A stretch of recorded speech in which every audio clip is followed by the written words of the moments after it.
Let's see how to unlock Samsung iPad if forgot password. In the first step, open settings, then go to lock screen. Now choose screen lock type. In the next step, open settings.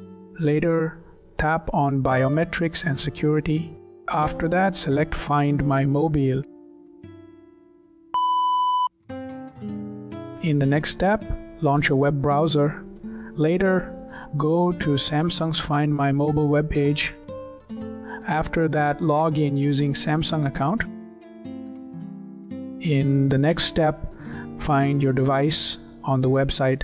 Later, press unlock. After that, complete the given steps. In the next step, open settings. After that, go to lock screen. Later, create a new screen lock. You are good to go.